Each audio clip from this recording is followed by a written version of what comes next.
কেমন আছেন সবাই? আশা করছি সবাই অনেক বেশি ভালো আছেন। আজকে বানাবো খুব সহজভাবে কুমড়ো ফুলের বড়া। এটা কিন্তু আমাদের খেতে ভীষণই ভালো লাগে, আমার সোনা রিয়ানের পাপার। আর যারা খেয়েছেন তারা কিন্তু জানে এই কুমড়ো ফুলের বড়া কিন্তু অনেক টেস্টি একটা খাবার। আর এগুলো শহরে সাধারণত পাওয়া যায় না, এটা আমরা গ্রাম থেকে পাঠিয়েছি আমার মা। মা তো সবসময় চায় তার ছেলে মেয়ে কোনটা ভালো খায় সেটা পাঠাতে।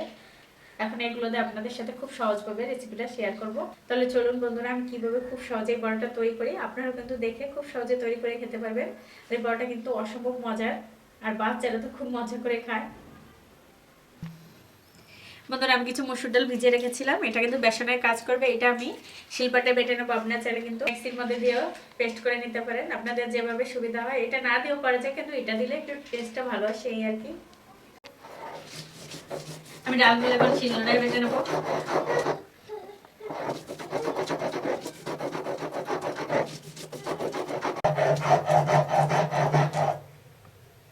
এবারটা পেস্টটা এখন তুলে নেব।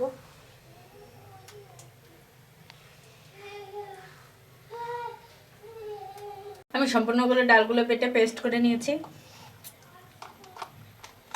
এখন দেবো স্বাদ মতো লবণ, সামান্য একটু হলদি গুঁড়ো, 1 চামচের মতো মরিচের গুঁড়ি, 1 চা চামচ আদা রসুন বাটা, 1 চা চামচ পেঁয়াজ বাটা। এখন সব কিছু মিশিয়ে নেব। এখন দেবো চালের গুঁড়া। চালের গুঁড়ো খুব বেশি দেবো না, বেশি দিলে কিন্তু খেতে ভালো লাগে না। এই ডালের বেসন হিসাবে কিন্তু চালের গুঁড়া দিতে হবে, আর একটু পাতলা করে ব্যাটারটা তৈরি করতে হবে। আমার কিন্তু আরও জল লাগবে, সবটুকু জল দিয়ে দিলাম। ব্যাটারটা একটু পাতলা হবে, শুধু ফুলের গায়ে মাখিয়ে মাখিয়ে ভেজে নেব। দেখুন বন্ধুরা, ঘনত্বটা একেবারে কিন্তু পাতলাও না, একেবারে আঠালো না, যাতে ফুলের গায়ে মাখিয়ে এরকম একটা ব্যাটার তৈরি করে নিতে হবে। এখন ফুলটা রেডি করে নেব। পিছনের অংশ আমি ভেঙে নেব। বন্ধুরা, ফুল কিন্তু ধোয়া যায় না, এর জন্য ফুলটা তোলার সময় খুব পরিষ্কারভাবে তুলতে হয়, আর ফুলগুলো দেখে দেখেও তুলতে হয়। এখন একটার ভিতর আমি একটা ভরে নেব, যেহেতু অনেকগুলো ফুল আছে এর জন্য আমি দুটো দুটো করেই বড়াটা তৈরি করব। এখন আরেকটি ফুল আমি পিছনের অংশটা ভেঙে নিলাম, এখন একটার মধ্যে আরেকটা ঢুকিয়ে দেব। এখন হয়ে গেল একটা বড়া। এটা এখন আমি ব্যাটারে ডুবিয়ে ভেজে নেব। আর দেখুন বন্ধুরা, থিকনেসটা একদম আঠালো করা যাবে না, যাতে ফুলের গায়ে মাখে আবার একটু পাতলা টাইপের হবে, তাহলে বড়াগুলো কিন্তু খেতে ভীষণ ভালো লাগে। এভাবে মাখিয়ে মাখিয়ে আমি বড়াগুলো ভেজে নেব। আর একটা কুমড়ো ফুল দিয়ে দেবো। কুমড়ো ফুলটা আমি দুটো সাইডই ভালো করে মাখিয়ে নিয়েছি। এখন আমি উল্টে পাল্টে ভালো করে ভেজে নেব। আর এই সময় আঁচটা কিন্তু মিডিয়াম টু লো আঁচে রাখতে হবে, খুব হাইটে করলে শুধু উপরের সাইডটাই ভাজা হবে, ভিতরে কিন্তু কাঁচা থেকে যাবে।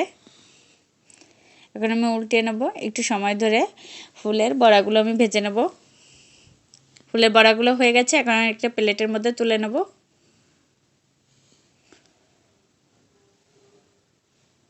আমি বড়াগুলো তুলে নিয়েছি। এখন আরেকটা ফুল আমি ব্যাটারে ডুবিয়ে দিয়ে দিলাম। এভাবে আমি একটা একটা করে সম্পূর্ণ ফুলগুলো ভেজে নেব, উল্টে পাল্টে ভালো করে মুচমুচে করে নেব। বড়াগুলো ভাজা হয়ে গেছে, এখন তুলে নেব।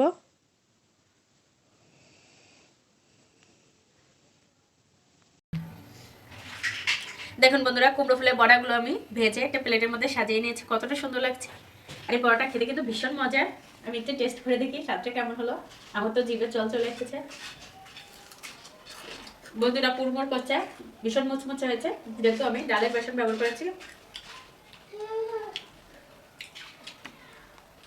আপনারা কিন্তু ঘরে বসে এভাবে খুব সহজে এই কুমড়ো ফুলের বড়াগুলো বানিয়ে খেতে পারেন এবং প্রিয়জনদের খাওয়াতে পারেন, তারা কিন্তু খুবই পছন্দ করবে। আর ভিডিওগুলো ভালো লাগলে পেজটাকে ফলো করে দেবেন, সেই সঙ্গে লাইক কমেন্ট শেয়ার করবেন।